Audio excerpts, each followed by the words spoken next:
વિદ્યાર્થી મિત્રો, આપણે જોઈ રહ્યા છીએ ધોરણ 8 ગણિત સ્વાધ્યાય 9.2 નો દાખલા નંબર 5. હવે દાખલા નંબર 5 માં આપણને શું કીધું છે કે બે આકૃતિ આપી છે.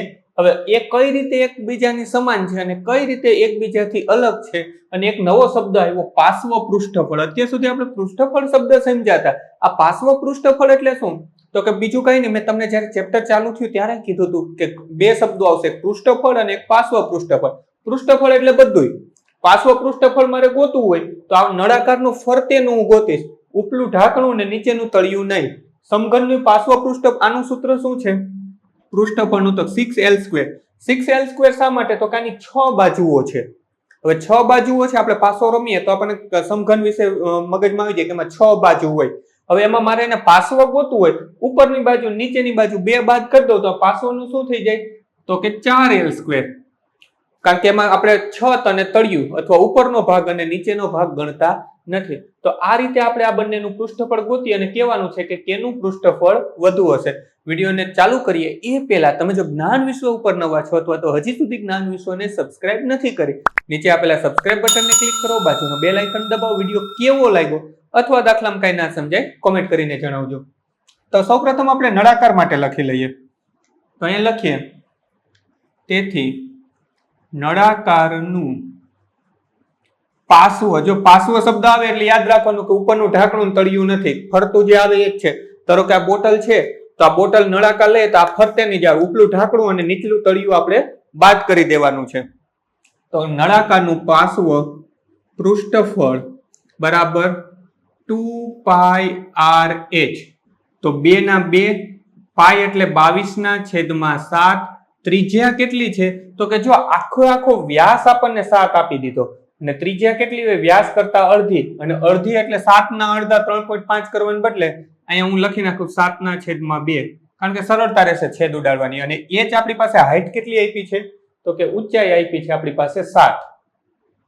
7 અને 7 કેન્સલ કરી દો, 2 અને 2 કેન્સલ કરી દો, તો વધ્યા 22. એને ગુણ્યા 7, તો 22 ગુણ્યા 7 થાય તો 22 + 154. એકમ શું લખી નાખીએ? તો કે સેન્ટીમીટર નો વર્ગ. હવે આ થઈ ગયું આપણું નળાકારનું પૃષ્ઠફળ. હવે આપણે શું ગોતીએ? તો કે સમઘનનું પાર્શ્વ પૃષ્ઠફળ ગોતીએ. તો અહીં લખીએ, સમઘનનું પાર્શ્વ પૃષ્ઠફળ બરાબર 4l². 4l² મેં શા માટે લખ્યું? બહુ સિમ્પલ છે કે ઉપલું ને નીચલું નથી ગણવાનું, એટલે કે બે બાજુ આપણે બાદ કરી નાખી તો હકીકતે સૂત્ર હતું 6l². 6 માંથી 2 ગયા તો 4l². તો 4 ના 4 એને ગુણ્યા l, એટલે કે લંબાઈ આપણને કેટલી આપી છે? તો કે એની પણ લંબાઈ આપણને આપી છે 7 સેન્ટીમીટર. તો હું લખી નાખું 7 નો વર્ગ.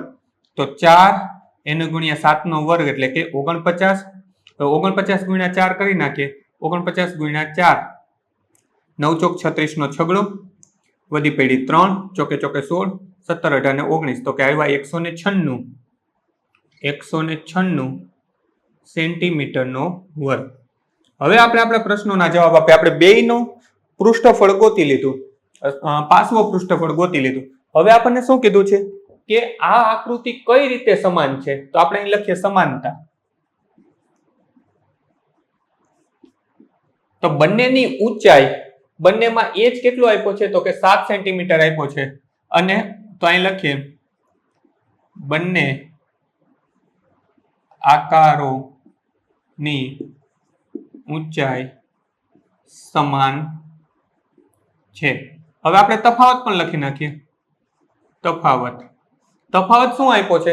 તો કે આપણને ખબર છે એક નળાકાર છે, બીજો સમઘન છે. તો આપણે લખી નાખીએ, એક ડબ્બો નળાકાર છે જ્યારે બીજો ડબ્બો સમઘન છે. હવે આપણે બીજું શું આપણને કીધું હતું? કયા ડબ્બાનું પાર્શ્વ પૃષ્ઠફળ વધારે હશે? તો આપણે લખીએ, અહીંયા જુઓ, સમઘનનું પાર્શ્વ પૃષ્ઠફળ 196 છે અને નળાકારનું 154 છે. તો આપણે લખીએ, સમઘનનું પાર્શ્વ પૃષ્ઠફળ વધારે છે. આપણને પૂછ્યું ને કેનું વધારે હશે?